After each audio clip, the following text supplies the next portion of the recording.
Welcome to my channel Guru Newton. आज अपने इस वीडियो में मैं एक बहुत ही इंटरेस्टिंग टॉपिक आपके साथ डिस्कस करने जा रहा हूँ। और टॉपिक ऐसा है जो जनरली हम लोग देखते हैं, अपनी डेली लाइफ में भी उस चीज़ को ऑब्जर्व भी करते हैं। और टॉपिक है कि जब कोई ऑब्जेक्ट एक किसी कर्व्ड पाथ पर मूव करता है, जैसे रोड पर आप जा रहे हैं और रोड पर एक साथ टर्न आ जाए, सडन टर्न, तो आप क्या करते हैं। तो आप खुद भी एक्सपीरियंस कर सकते हैं और उस चीज़ को ऑब्जर्व भी कर सकते हैं कि हमने क्या क्या किया। तो वही कुछ टॉपिक मैं यहाँ पर आप लोगों के साथ में डिस्कस कर रहा हूँ। टॉपिक है motion on a curved path. Curved path का मतलब हो गया कर्व पाथ। कर्व पाथ से हम किस चीज़ को इंडिकेट करते हैं? सर्कुलर पाथ भी एक कर्व पाथ हो गया, या कहीं छोटा सा भी टर्न आपको आया तो वो भी आपने क्या माना? कर्व पाथ माना। इंटरेस्टिंग क्यों है? इंटरेस्टिंग इसलिए है कि इसमें फोर्स यूज होता है और फ्रिक्शन यूज होता है, बहुत सारी चीज़ों का इन्वॉल्वमेंट होता है, एक साथ बहुत सारे कॉन्सेप्ट हमें यूज करने पड़ते हैं। थोड़ा सा समझने में आपको समय देना पड़ता है इस टॉपिक के लिए, लेकिन अगर एक बार आप इस टॉपिक को समझ लेते हैं तो शायद फिर आगे कभी भी आपको प्रॉब्लम नहीं होती। और मैं कुछ ऐसी ही कोशिश करता हूं अपनी वीडियोस में कि मैं टॉपिक्स को बहुत ही इजी मेथड से आपको समझा पाऊं। तो अब ये टॉपिक अगर हम बात करेंगे तो अब कैसा हो सकता है? हमारी रोड कोई लेबल्ड रोड भी हो सकती है, जैसे हॉरिजॉन्टल। लेबल्ड से हमारा मतलब हो जाता है हॉरिजॉन्टल रोड। या सपोज कहीं कहीं आपने देखा होगा कि रोड थोड़ी सी बैंक करा देते हैं। बैंक कराने का मतलब क्या हो जाता है कि रोड को थोड़ा सा इंक्लाइन करा देता है। एक साइड हमारा रोड का क्या हो जाता है, थोड़ा सा लोअर लेवल पर होता है, दूसरा अपर लेवल पर। तो उसका भी एक रीज़न है, उसको यूं ही नहीं किया जाता है। तो वो सारे टॉपिक्स मैं आपके साथ में यहाँ डिस्कस करने जा रहा हूँ। आइए शुरू करते हैं अपने इस वीडियो को। तो कर्व पाथ पर अगर हम कहते हैं तो motion of an object on a curve path, हम किसको डिस्कस कर रहे हैं? Motion of an object. अगर कोई भी ऑब्जेक्ट है और वो कहाँ मूव कर रहा है? On a curved path. तो सबसे पहले हम बात करेंगे लेबल्ड रोड की। Labelled road means your horizontal road. कैसा है? हॉरिजॉन्टल है। तो सपोज अगर जैसे मानकर चलते हैं, मैं एक यहाँ पर एक डायग्राम थोड़ा सा ड्रॉ कर रहा हूँ, आप थोड़ा सा समझेंगे उस चीज़ को, कि सपोज आप इस तरह से मूव करते हुए जा रहे थे एंड सडन आपको एक टर्न आ गया। तो आप यूजुअली क्या करते हैं? आप यूजुअली अपनी स्पीड को थोड़ा सा कम कर लेते हैं, क्योंकि अगर आप स्पीड कम नहीं करेंगे तो क्या होगा? स्पीड कम नहीं करेंगे तो ऑब्वियसली व्हीकल हमारा स्किड कर जाएगा कहीं ना कहीं, है ना। ये इंजरी हो सकती है, कोई ना कोई एक्सीडेंट हो सकता है। तो अब इस चीज़ को थोड़ा हम साइंटिफिक वे में समझते हैं कि ऐसा हम क्यों करते हैं। देखिए, अगर सपोज ये कोई एक ऑब्जेक्ट है जो मूव कर रहा है किसी स्पीड v से, ऑब्जेक्ट है तो ऑब्वियसली इसका कुछ ना कुछ मास भी होगा। तो यहां पर अगर हम देखें, जैसे ही ये एक सर्कुलर टर्न को अप्रोच करता है, कहां से अप्रोच करता है? यहां से अप्रोच करता है। तो जैसे ही सर्कुलर टर्न पर आएगा तो सर्कुलर टर्न का कोई भी रेडियस भी होगा कुछ ना कुछ। सपोज हम मान लेते हैं रेडियस इज r। तो हमें पता है कि जैसे ही ऑब्जेक्ट एक सर्कुलर पाथ पर आता है तो उसके ऊपर एक सेंट्रीपिटल फोर्स लगने लगता है। अब सेंट्रीपिटल फोर्स किधर लगता है? ऑब्वियसली ये सेंटर की तरफ लगता है। ये चीज़ें मैंने अपनी वीडियोस में डिस्कस किया हुआ है कि मोशन जब ऑब्जेक्ट का होता है, लीनियर मोशन के साथ में कैसा मोशन आ जाए, सर्कुलर मोशन आ जाए, तो हम किस तरह का फोर्स लगाते हैं। तो मेरी वीडियोस में आप देख सकते हैं सेंट्रीपिटल फोर्स, मैंने सर्कुलर मोशन पर एक वीडियो बनाया हुआ है और सारी चीज़ों को उसमें मैंने डिस्कस किया हुआ है कि हमें किस तरह की फोर्सेस लगते हैं। बेसिकली हमने उसमें डिस्कस किया हुआ है सर्कुलर पाथ पे मोशन। तो ये मोशन भी हमारा कैसा हो जाएगा? सर्कुलर पाथ पे मोशन। तो अगर हम यहां पर कहते हैं तो यहां पर कैसा एक फोर्स लगेगा? हमें एक फोर्स लगने लगेगा centripetal force, and that force is given bye mv square upon r। It is the centripetal force. अब सेंट्रीपिटल फोर्स है तो किधर होगा इसका डायरेक्शन? इसका डायरेक्शन होगा हमेशा सेंटर की तरफ, मीन्स टुवर्ड्स योर सेंटर। तो एफ सी इधर लगा। अगर हमारा सेंट्रीपिटल फोर्स इधर लग रहा है तो अब एक नया फोर्स और भी होता है जिसको आप क्या बोलते हैं, फ्रिक्शनल फोर्स। अब फ्रिक्शनल फोर्स क्या होता है? फ्रिक्शनल फोर्स आप लोगों को पता होगा कि it is an opposing force. कैसा फोर्स है? अपोजिंग फोर्स है। किसका अपोज करता है? मोशन का अपोज करता है। तो फ्रिक्शनल फोर्स किससे दिया जाता है? Frictional force is given by mu N, where N is what? N is called your normal reaction. अब नॉर्मल रिएक्शन क्या होता है? नॉर्मल रिएक्शन से सिंपल सा मतलब होता है, आप लोगों ने पढ़ा हुआ होगा, reaction of the weight of an object, है ना, normal to the surface on which it is kept. मानकर चलिए कि अगर कोई ऑब्जेक्ट इस तरह से रखा हुआ है तो इसका वेट किधर एक्ट करेगा? Weight will act downwards. इसका रिएक्शन किधर लग जाएगा? रिएक्शन लग जाएगा इस साइड में। तो इसको हम R भी बोल देते हैं, इसको हम N भी बोल देते हैं, but this is what? It is normal to the surface. अगर हम देखें तो ये सरफेस है तो 90 डिग्री पर हमारा ये रिएक्शन लग रहा है। किस चीज का? वेट का रिएक्शन लग रहा है। बहुत ही इंपॉर्टेंट टॉपिक है नॉर्मल रिएक्शन, इसको समझना भी बहुत जरूरी है। आगे मैं इसी वीडियो में मैं इसी चीज को और ज्यादा आपको अलग ढंग से समझाऊंगा, क्योंकि अभी नॉर्मल रिएक्शन हमारी चेंज होगी। ये किस कंडीशन में है? ये है हमारा हॉरिजॉन्टल। अगर हम हॉरिजॉन्टल सरफेस पर हैं तो नॉर्मल रिएक्शन इसके बराबर होगा, वेट के बराबर। अगर हम हॉरिजॉन्टल सरफेस पर नहीं है तो नॉर्मल रिएक्शन चेंज हो जाता है। तो यहां पर आप देखते हैं तो एफ आर आपका क्या हो जाएगा? F R is your mu and N is your M G. अब म्यू क्या होता है? Mu is your coefficient of friction.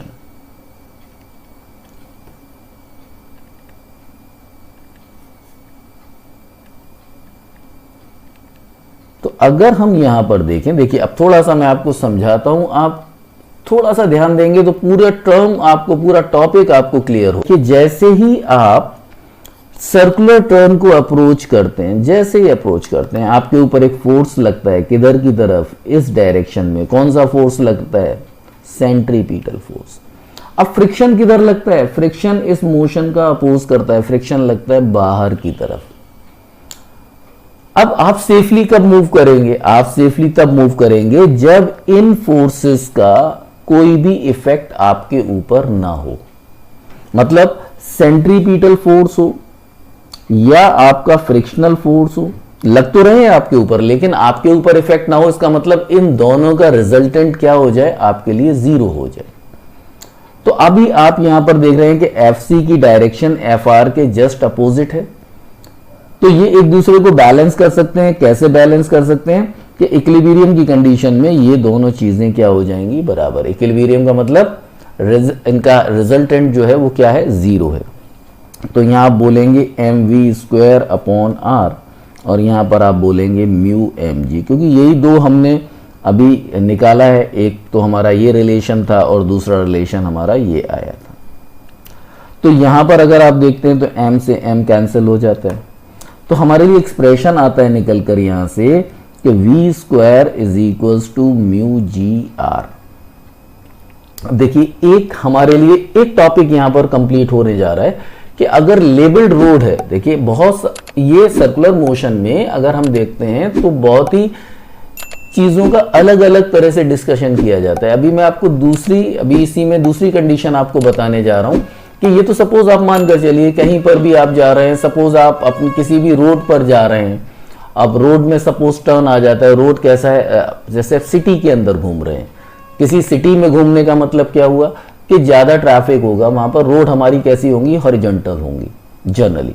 लेकिन अगर आप हाईवे पर हैं तो हाईवे पर क्या होगा? हाईवे पर सिंपल सी बात है कि हमारा स्पीड बहुत ज्यादा होता है। सिटी के अंदर हमारी स्पीड कम होती है। तो यहां पर आप वी स्क्वायर को निकाल सकते हैं। V square is what? Mu ji r. तो वी की वैल्यू क्या आ गया? It is your mu ji r. तो it is your safe speed.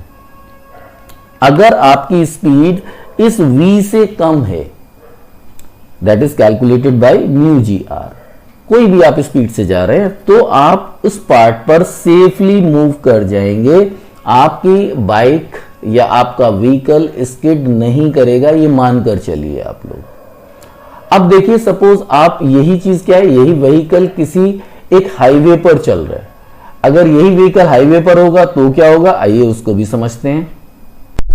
इसमें क्या करना होता है, आपने कहा रोड बैंक कराया जाता है, इसमें एक नया टर्म आ जाता है, that is your banking of road.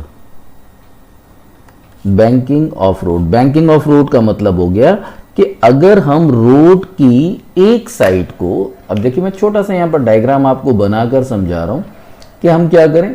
अगर सपोज ये हॉरिजॉन्टल रोड है, ये हॉरिजॉन्टल आपने शो किया और ये आपने क्या कर दिया, रोड को थोड़ा सा बैंक कर दिया। किस एंगल से बैंक कर दिया, बाय एन एंगल थीटा। इसको हमने कहा बैंकिंग ऑफ रोड।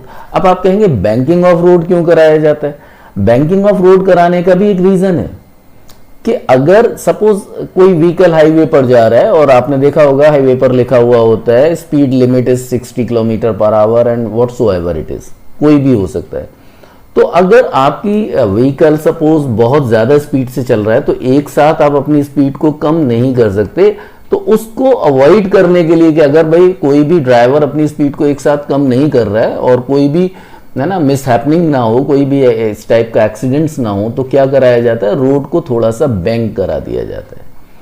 अब इस सिचुएशन में क्या होगा, मैं आपको एक डायग्राम से आपको समझाने की कोशिश कर रहा हूं। पहले आप उस चीज को समझिए, फिर मैं इस टॉपिक को आगे बढ़ाता हूं। टॉपिक बहुत ही इंटरेस्टिंग होने वाला है और मैं एक एक चीज आपको बहुत ही इजी मेथड में एक्सप्लेन करने जा रहा हूं। आप थोड़ा सा भी अगर अटेंशन पे करेंगे और वीडियो को स्किप मत कीजिएगा, आप एंड तक इस वीडियो को देखिएगा, ये टॉपिक पूरी तरह से आपको क्लियर होगा।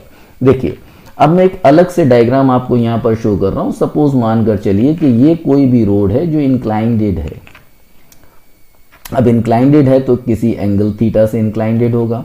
अब कोई भी व्हीकल इसके ऊपर जा रहा है तो व्हीकल ऑब्वियसली हमारा हॉरिजॉन्टल सरफेस पे नहीं है, लेकिन इसका वेट किधर एक्ट करेगा। देखिए अब मैं बहुत सारी चीजें यहां पर आपसे डिस्कस करने जा रहा हूं। वेट किधर एक्ट करेगा, वेट एक्ट करेगा ऑलवेज डाउनवर्ड। हमें पता है कि वेट हमेशा किधर एक्ट करता है, वेट हमेशा डाउनवर्ड ही एक्ट करता है because it is due to gravity. अब अगर हम यहां पर देखें तो इसकी नॉर्मल रिएक्शन क्या होगा, इसका नॉर्मल रिएक्शन होगा ये।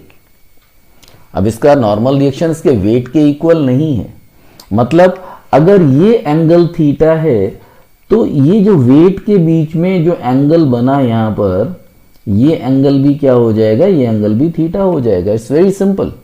तो अगर हम यहां कहेंगे वेक्टर्स में देखें तो कंपोनेंट्स में हम अगर डिवाइड कर दें तो ये क्या हो जाएगा, एम जी कॉस थीटा।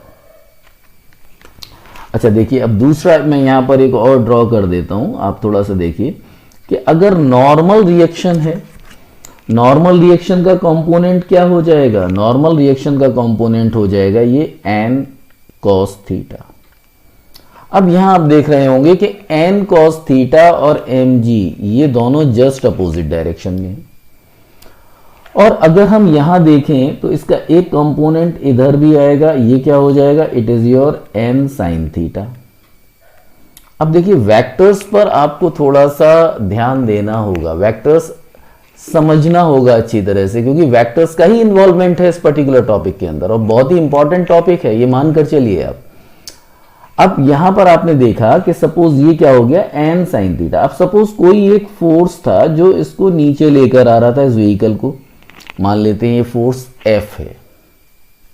थोड़ा सा यहां पर आप ध्यान देंगे, देखिए बहुत ज्यादा इंपॉर्टेंट पार्ट आ रहा है ये हमारा, कि अगर हम कहते हैं कि ये मैं एक अलग से फोर्स के लिए बना रहा हूं कि फोर्स इस डायरेक्शन में, तो अगर ये डायरेक्शन आप देखेंगे और ये डायरेक्शन देखेंगे, देखिए ये दो डायरेक्शंस में शो कर रहा हूं, तो एक डायरेक्शन किधर जा रही है, एक डायरेक्शन जा रही है towards your N sine theta, और ये जो डाउनवर्ड डायरेक्शन जा रहा है it is towards your M G. देखिए बस यही आपका बहुत ही समझने वाला पार्ट है कि यहां पर हम अब इस फोर्स का क्या करेंगे, जो फोर्स हमें नीचे लेकर आ रहा है। देखिए ये फोर्स हमें नीचे लेकर आ रहा है, लेकिन अब देखिए डायग्राम में देखिए फोर्स ऑफ फ्रिक्शन किधर लगेगा, फोर्स ऑफ फ्रिक्शन लगेगा इस डायरेक्शन में, क्योंकि फोर्स ऑफ फ्रिक्शन क्या करता है, हमेशा अपने मोशन का अपोज करता है। अब मोशन का अपोज करेगा, भाई देखिए ये फोर्स किधर लाने की कोशिश करेगा, नीचे की तरफ, फ्रिक्शन किधर ले जाने की कोशिश करेगा, ऊपर की तरफ। तो ये बैलेंस करें कहीं अपने आप को, तो ये हमारा व्हीकल अपनी जगह पर बैलेंस रहेगा। एन कॉस थीटा किधर लेकर जा रहा है, देखिए हॉरिजेंटल वर्टिकल दो ही चीजें हम लेकर चल रहे हैं, तो हमें इस हॉरिजेंटल और वर्टिकल डायरेक्शन में ही देखना होगा कि कौन कौन से वेक्टर्स लग रहे हैं। अब ये एंगल अगर आप देखें सपोज, तो ये एंगल कितना होगा, एक डायग्राम में आपको और बना रहा हूं क्योंकि यही सबसे ज्यादा इंपॉर्टेंट पार्ट है। अब इसको अलग से समझ लेते हैं थोड़ा सा। देखिए ये पोर्शन, अब मैं सिर्फ एफ और एन को ही दिखाऊंगा। अब ये पोर्शन क्या था, it was your M G, ये एम जी था, ये आपका नॉर्मल रिएक्शन था। थोड़ा बड़ा डायग्राम बना रहा हूं, आप थोड़ा सा देखें। ये पोर्शन अगर आप बात करेंगे तो ये एन कॉस थीटा है, अभी मैंने शो किया है आपको। अब देखिए मैं मेन पार्ट पर आ रहा हूं, ये एंगल थीटा है, ये एंगल भी थीटा है, बस इस एंगल को ही आपको समझना है। ये एंगल थीटा हो जाएगा एन और एन कॉस थीटा के बीच में। अब आप देखें तो स्पेसिफिक पार्ट जो मैं अब आपको शो कर रहा हूं, ये वाला पार्ट एन और एन साइन थीटा के बीच का पार्ट, इसकी कुछ ना कुछ तो वैल्यू होगी, 90 माइनस थीटा ही होगा। अब अगर आप दूसरी तरह से देख लीजिए, अब मैं देखिए एक और मैंने यहां पर शो कर रहा हूं, आप थोड़ा सा उसको समझिए, थोड़ा सा फोकस कीजिए, समझ में आए।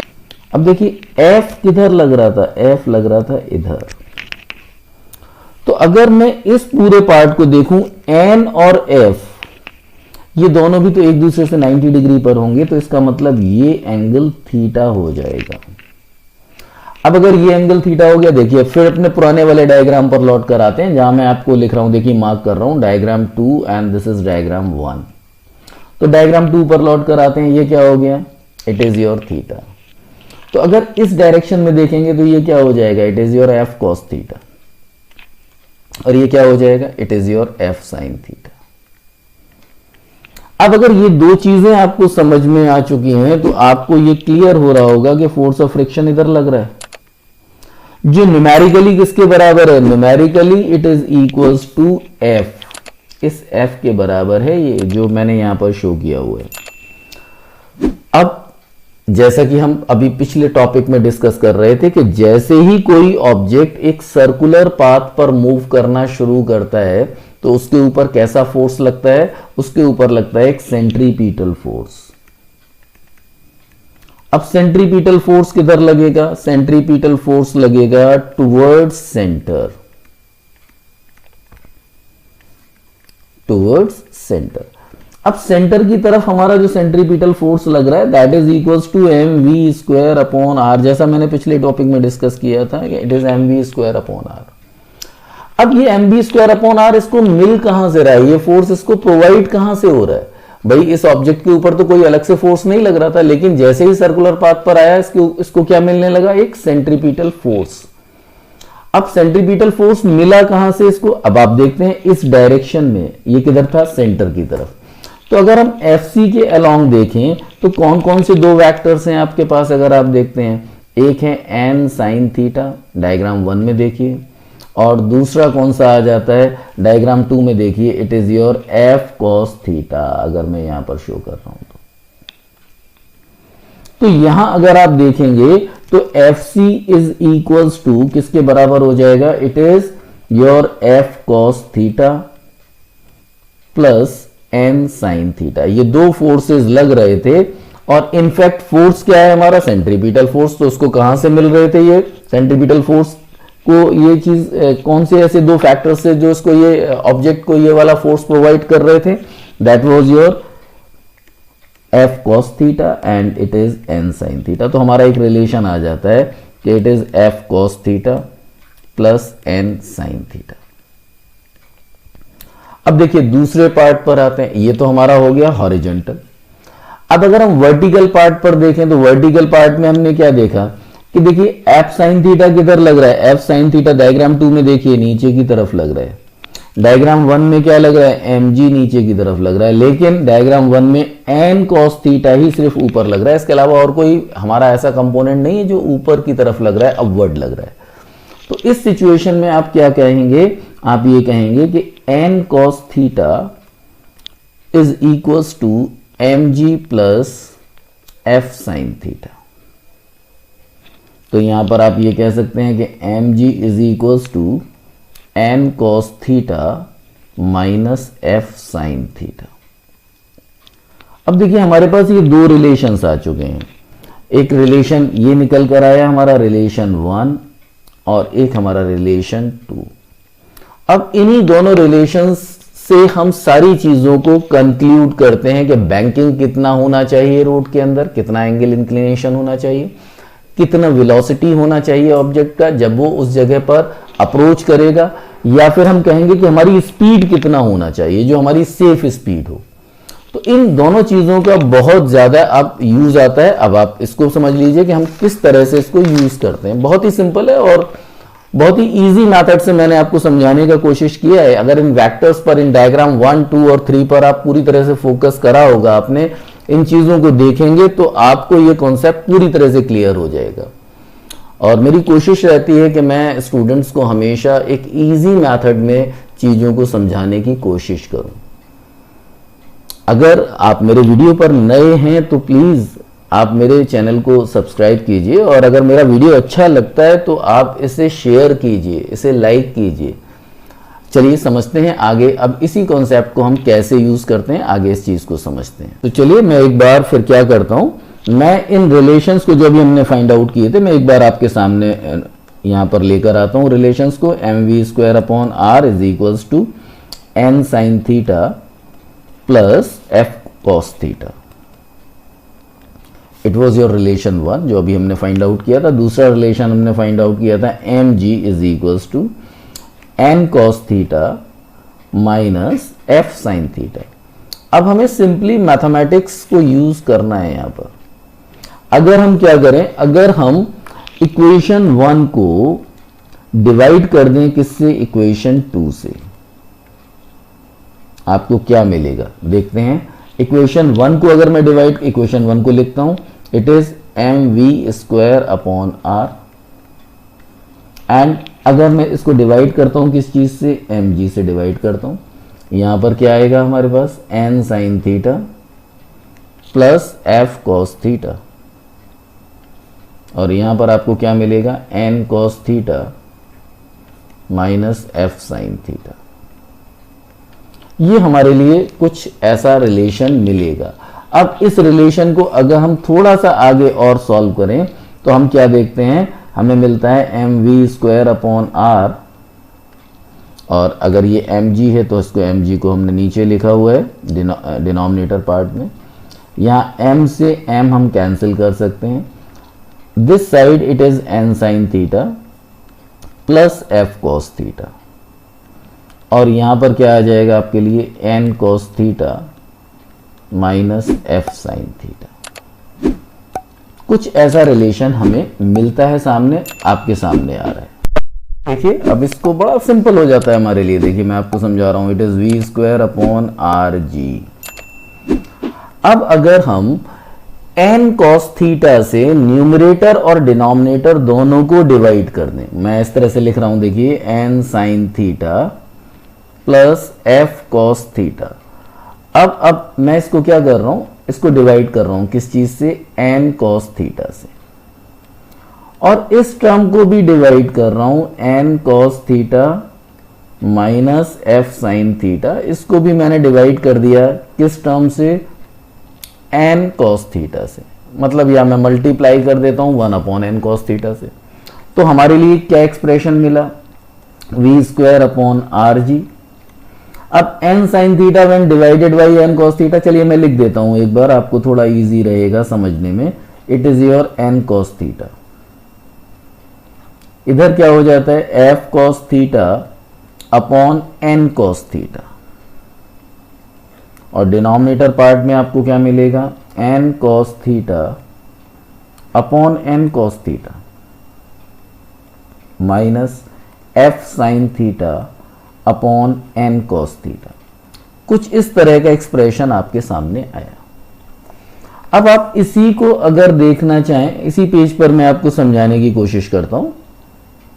थोड़ा सा ही वीडियो शेष है, बस थोड़ा सा ही, एंड तक बने रहिए, ये कॉन्सेप्ट आपको पूरी तरह से क्लियर होगा। मेरी कोशिश है कि मैं ये कॉन्सेप्ट आपका पूरी तरह से क्लियर करूं। तो अभी यहां पर आ जाते हैं v²/rg। अगर ऊपर वाले पोर्शन में देखें तो n इज कैंसिल्ड और यहां पर cos थीटा कैंसिल हो जाएगा और यहां पूरी टर्म ही कैंसिल हो जाएगी। तो यहां पर हमारे लिए जो टर्म मिलता है it is sine theta upon cos theta. चलिए बहुत जल्दी मैं इस चीज को लिखता हूं, प्लस f अपॉन n।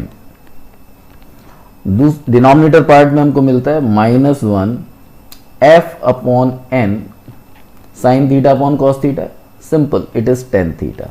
तो v स्क्वायर अपॉन आर जी, अगर आप देखते हैं तो क्या हो गया, tan theta and f upon n is mu.